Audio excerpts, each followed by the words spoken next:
Hey everybody, Pez here. Welcome back to episode 4 of One Whiskey to Rule Them All for my collection.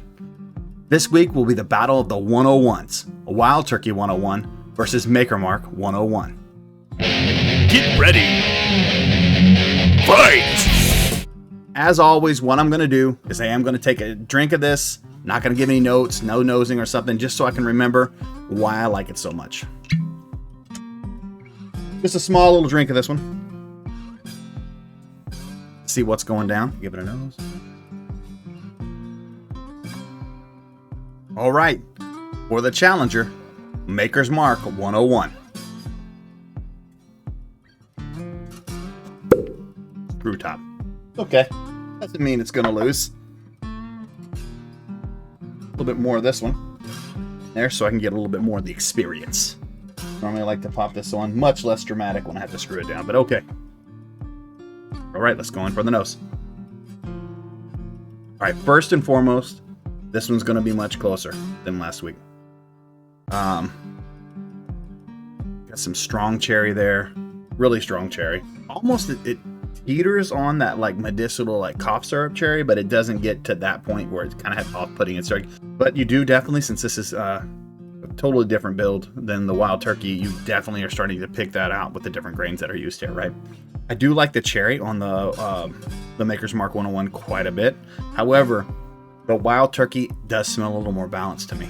This one is a little sharp or bright. And now, let's go on for the taste.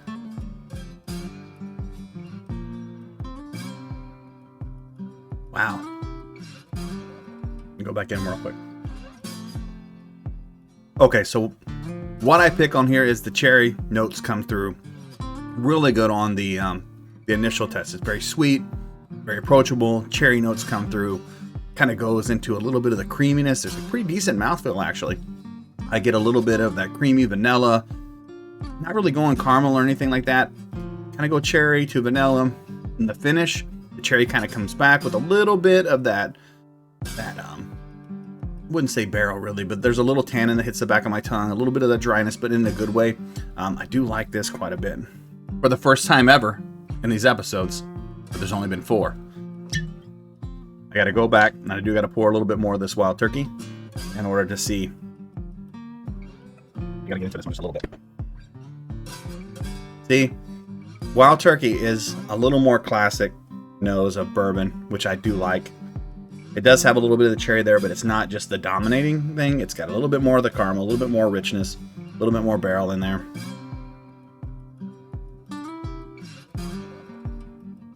These two guys need to calm down and stop being so close, so let's have a hard time choosing. Real quick, Wild Turkey, more classic. I feel it's a little more balanced. I feel it's a little more all together as like the bourbon notes that you normally get. That being said, the Maker's Mark 101 is a little more cherry. If you like cherry and you like that sweetness, like it's gonna be easy for you. I have a hard time with this one because I do think this is a little bit would be more depending on like kind of what day, what kind of mood you're in, what kind of day you're having. The proof is right there, good for both of them. Finish is about the same. It's a very similar like drinking experience. But I will have to say, just where my profile is, and this is by a hair. Man, I think I'm going to go ahead and let Wild Turkey continue its reign. And Wild Turkey shall win today's battle. But this one was close. And maybe on another day where I'd eaten something different, or the stars were aligned in a different way, the moon, and my tongue was out to the left, Wild Turkey 101 might have got beaten. But not today. Wild Turkey 101 advances. Maker's Mark 101 goes back on the shelf. So, I just can't wait to keep doing this. I thank you guys for coming along on the journey. I can't wait to see which is the one whiskey that will rule them all.